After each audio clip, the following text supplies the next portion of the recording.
Welcome to R&B Source. This is DJ Pineapples, and tonight we have a very special guest from Canada on the show, an artist that I play every week without fail. He dropped one of the best albums of 2024 and is currently on his Baby Let's Be Honest tour. Welcome, Dylan Sinclair. How are you? I'm good. How are you? Hello. I'm good. I'm really excited to see you perform live tomorrow in London. I'm excited to perform because London has been very receptive from jump. The first show that I did here was crazy. Yeah, we really love R&B out here. Mm-hmm. How was the first show in Manchester? It was good. It was a nice warm up. I've never been to Manchester, so that was cool. And yeah, it was nice and intimate. It's been a while since I've been on stage, so it was nice to kind of break the ice with them, and they were singing the songs. It was a vibe. Yeah. The love was there. Yeah. Because you know what? It's been like a year and a half since you performed in London, right? Yeah. I mean, I'm not counting, but yeah, I guess it's been that long. And no, that's literally my last headline show. Like, it's been that long. Wow. That's what I'm saying. Yeah, so it must be exciting, like being back out, performing, like interacting with the fans. Yeah. It's my favorite part of what I do is performing. So it's like very relieving to like get back on there and be like, okay, I'm doing this again, you know? And do you have any like pre-show rituals that you normally do? It's really just taking care of my voice. Like I should be doing right now. That's crazy. Take care of my voice. And I drink warm pineapple juice to help that. Wow, listen, let me just say, I'm DJ Pineapples. I love me some pineapple juice. That's literally my drink. But warm, I've never tried that, you know. Yeah, I mean, it's good for the voice. So pineapple that's, juice. My vocal coach told me that. I was like, random, okay. And then it does miracles. It actually does. I've never heard of that. I need to start having it a little bit warm when it's cold like this as well. Yeah. You guys in London, man, need to get some heating systems. I know. But you're from Canada though. So no, I know, but we like blast the heat. That's the thing where I was just saying, like, out here it's cold outside, you come in and it's still cold. So the only place to get warm is like in the shower in your bed with like 5 blankets. To be fair, like you're sitting here with your jacket. I told you, I'm sorry, I'm not taking it off. We need to crank the heating up in here, right? Yeah. No, it's actually not bad. It's not bad. So Dylan, let's take it back to the beginning. What are some of your first musical memories? Singing in church and singing with my family. And my family's very musically inclined. So my dad sings, my grandfather sings, cousins, aunts, uncles, like everybody. So it was a lot of that, singing in the church choir. It was just like I was just surrounded by it. So it was like no surprise that you are Dylan Sinclair now and pursuing it as like being an artist. Being an artist maybe is a bit of a surprise, just because usually when you're raised in the church, or at least up in Canada, like when you're raised in the church over there, you kind of just pursue music within the church. You don't really go into like being a singer-songwriter, or I don't know, I've like really stepped into R&B more. That's not a common thing. You know what I mean? Yeah. I hear that a lot with like R&B artists, because obviously like when you are a vocalist, a lot of them come from the church, and a lot of the best people come from that, and they talk about like it being frowned upon a little bit, like going into R&B or like secular kind of music. Secular, exactly. That word was like, yeah, that's all I heard growing up. You're gonna go secular. It's like. So what about artists that you grew up listening to? A lot of gospel music. So Kirk Franklin, Fred Hammond, commissioned. And it's funny, like when I first linked up with my producer, who I still collaborate with like a lot now, Jordan Manswell, him and his brother, who's also in music, Aaron, they were just kind of teasing because we were making R&B music, but all my melodies were very like Fred Hammond. It was just like, are you sure you're R&B? Like, you know. And then I mean, even still, like I'm very heavily influenced by gospel and that sound. It's just like in my blood. I feel like that's like the foundation of R&B. Of R&B, yeah, for sure. So when it comes to R&B, is there like a specific album or artist that you remember like really sparking your love for it? For R&B? Yeah. Okay, so it's not like I didn't listen to R&B growing up, so we were just talking about this before we started airing, but Chris Brown, that first Chris Brown album was like, I grew up on that. even just how musical it was, right? And like just smooth. So him, Usher, and then later on, as I got older, it was like Frank Ocean, Daniel Caesar. When that like alt R&B wave started happening, yeah, I was really into that too. Steve Lacy, yeah. Okay, they're incredible artists. Right, yeah. And you know what? So I know you're also a musician and you play the piano. When did you start learning to play that? When I was 5, Wow. I want to say, yeah. My dad is very skilled in playing a few instruments, but keys mainly. And I don't know, I was always around him playing piano, so I was doing piano lessons, but it wasn't one of those things where I would practice playing and singing. He would just play for me. And then, you know, once I moved out, I had to start to like pick that up, and I just learned like how valuable it is to have both when it comes to you know, writing songs. For sure. I bet it really helps with like melody and stuff. Yeah. Yeah. And is there any other instruments that you'd like to learn? You know, I grew up playing like a few more instruments, and then I kind of just dropped everything for keys. But what would be cool is trombone. Okay. The trombone is so Okay. because it's just like, it seems hard. It would be a challenge. I'm Okay. into a little challenge. And then yeah, just brass instruments I love. Okay, so next time when you come on the next tour, Come out with the with a little trombone. solo. Yeah. That'd be crazy. So Dylan, let's talk about your incredible debut album, For the Boy in Me. One of my standout tracks is Crew Boo. It really gives me that nostalgic R&B sound, but it still feels so fresh. Can you tell me about creating that track? Yeah, so actually I wrote that song to a beat that my friend Zach sent me. And when I made it, I was in love with the hook. And I sent it to him, and he just sent me like an emoji back. And he told me he didn't have the files. Like he didn't have the beat anymore. So the stems was like gone. Stems were gone. Beat stems were gone.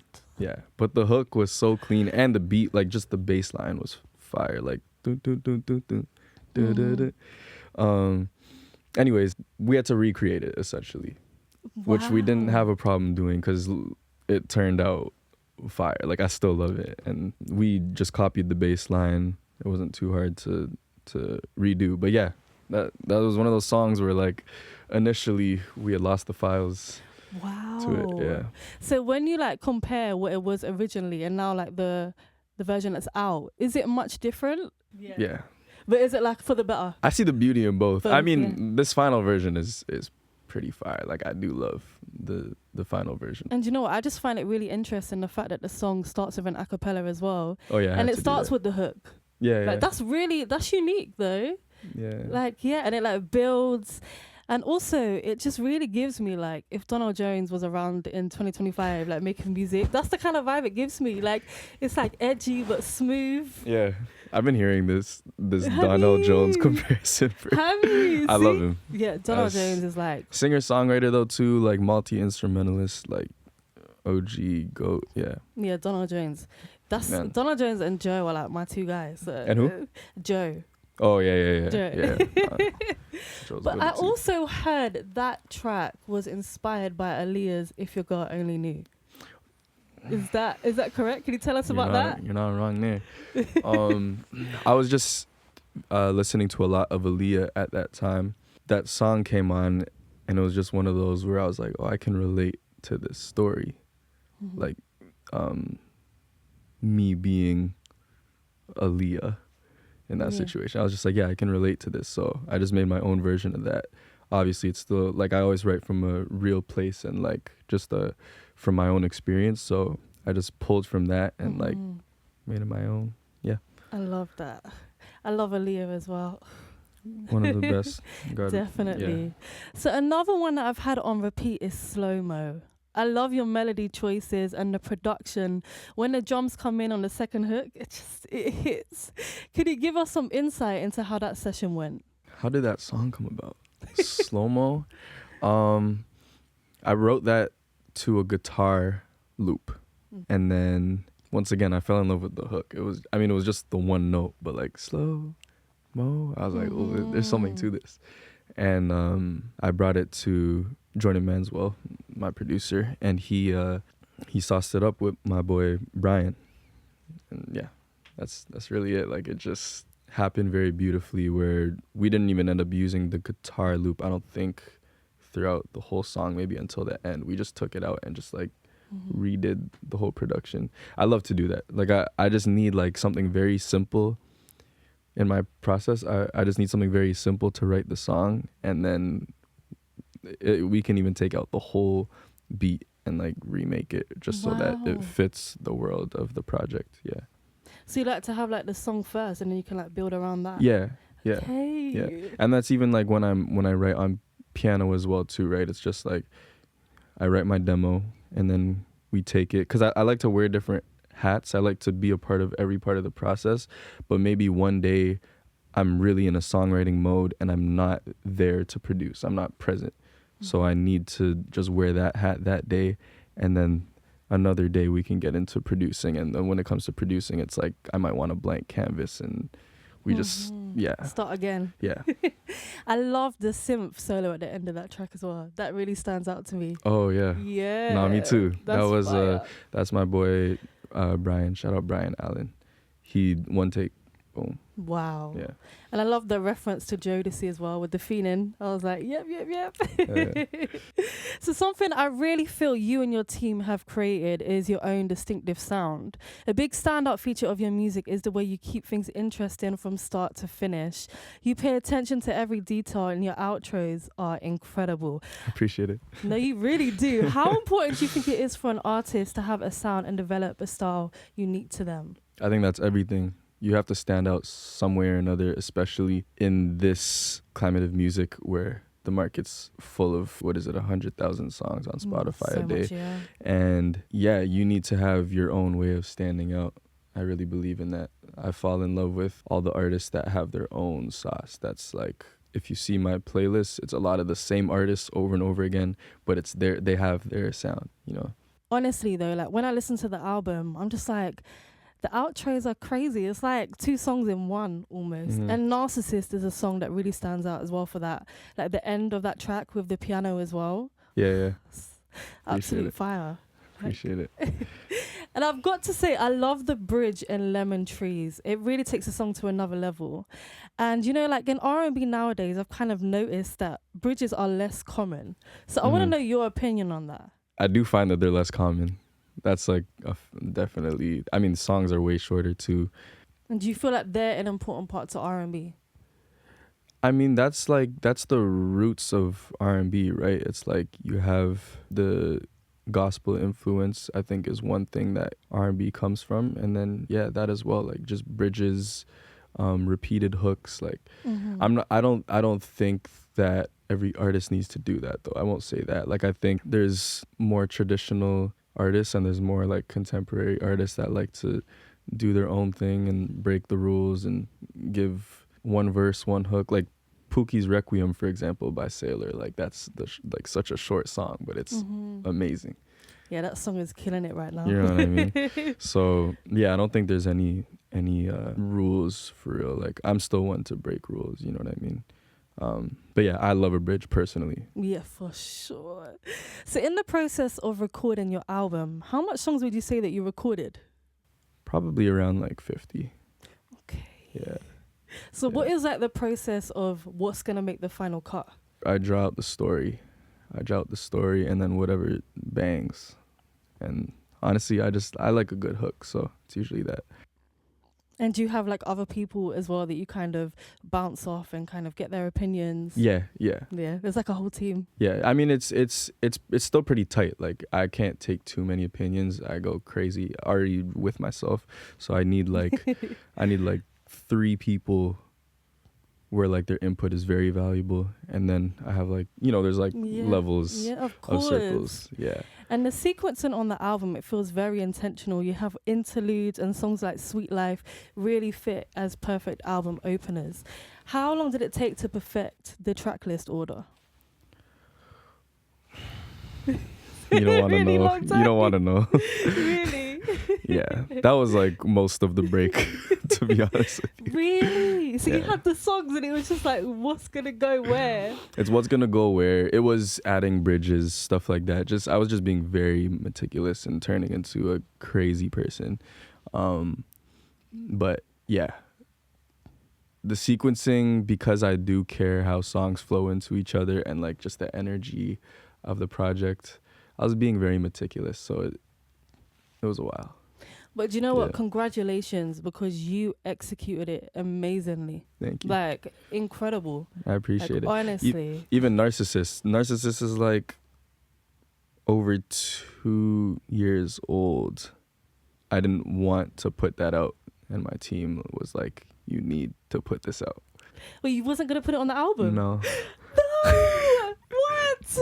No, You can't say no. I put it out.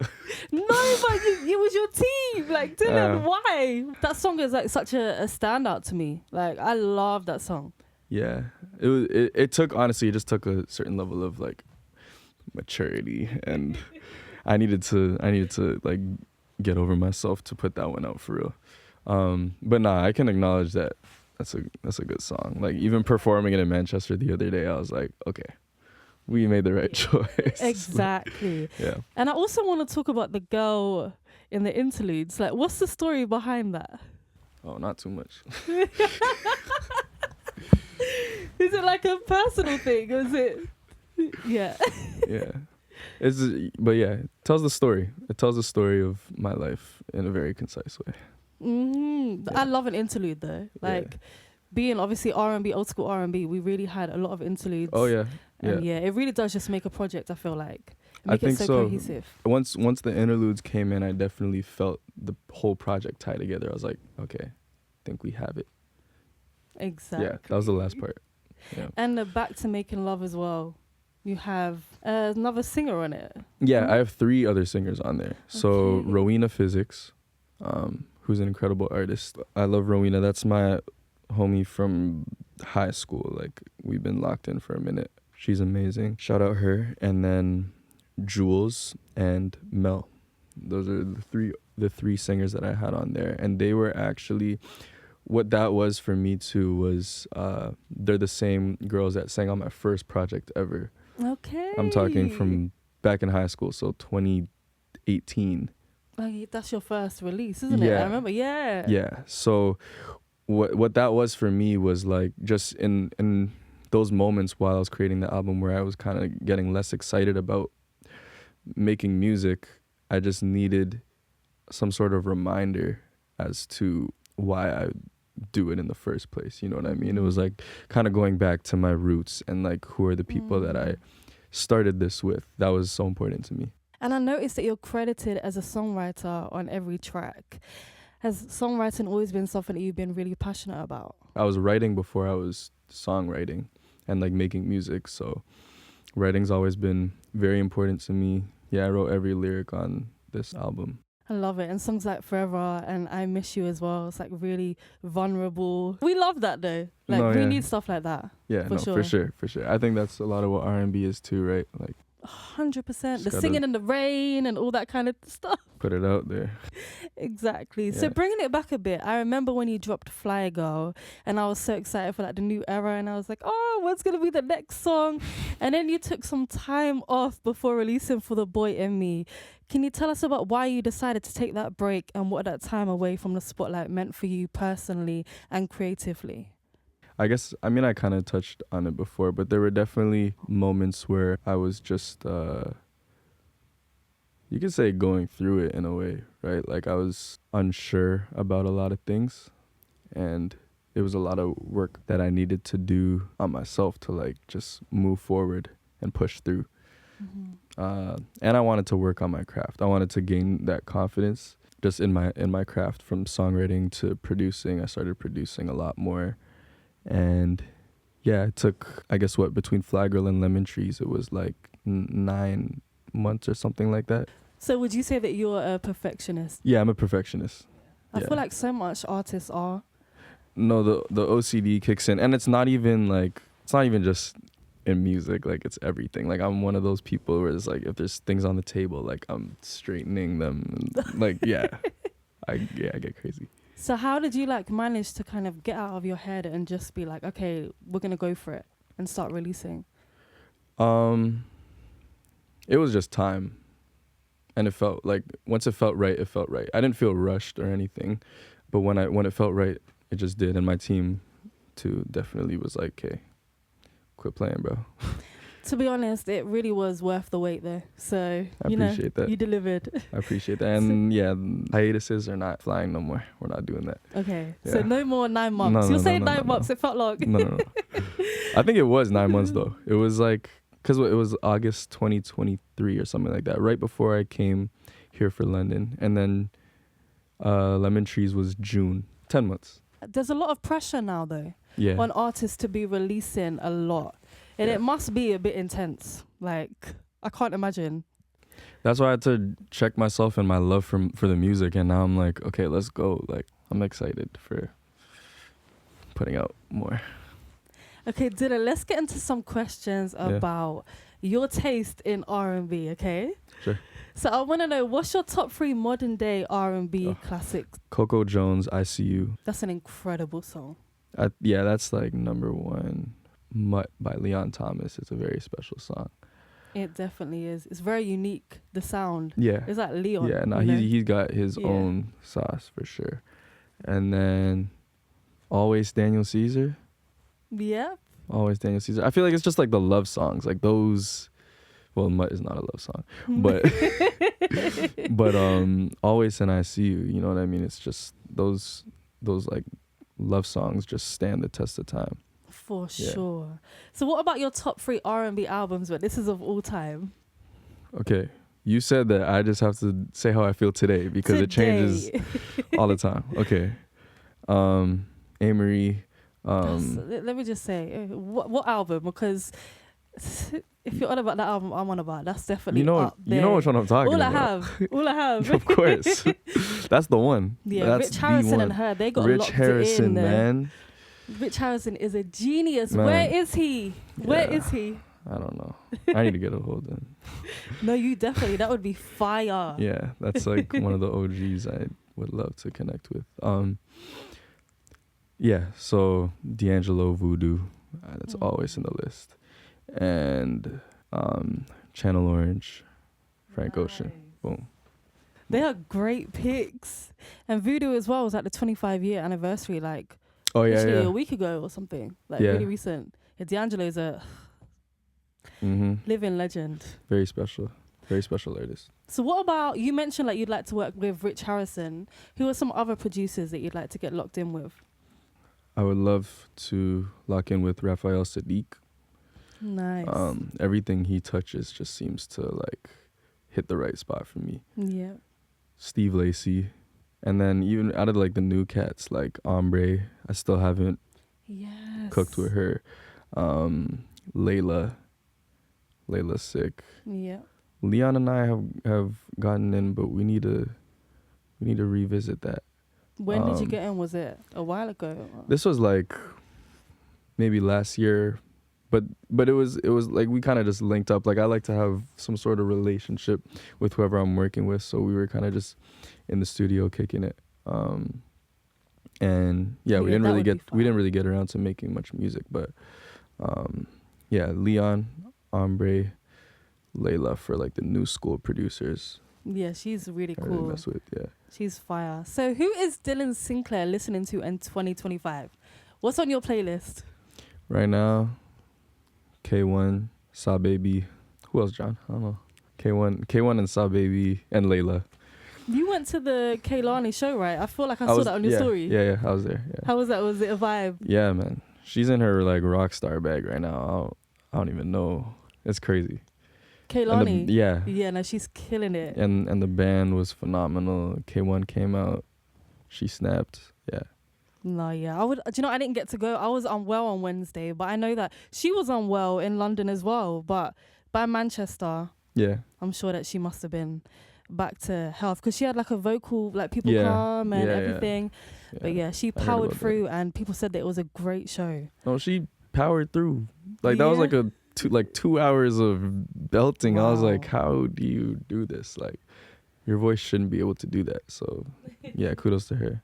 Shout out. So Kehlani. I want to know what is coming next for Dylan Sinclair. I have this tour that I'm on right now, Baby Let's Be Honest tour. I just did Manchester. I'm finishing Europe this week, and then I go out to North America at the end of February, and then cooking up some things. Is it gonna be like a deluxe or is it gonna be like a completely different project? I'm on to new things. Okay. I spent too much time on that album, so I'm like, let's put that away. So you're like, that's for the boy in me is. Yeah. That is what it is. Okay. Yeah. So on to new things. So let everyone know your socials and where they can follow you to keep updated. For sure, yeah. It's Dylan Sinclair, just my artist name, on Instagram and TikTok, and Dylan_Sinclair on X/Twitter, even though I don't use that. But yeah, that's me. So I just want to say thank you so much for coming on R&B Source. You really dropped an incredible album. Thank you for having me. No, and I just want to say thank you for everything you're doing for R&B and contributing. And I can't wait to see you perform live tomorrow. Oh, it's going to be a good time. Thank you, Dylan. Yeah, thank you for having me.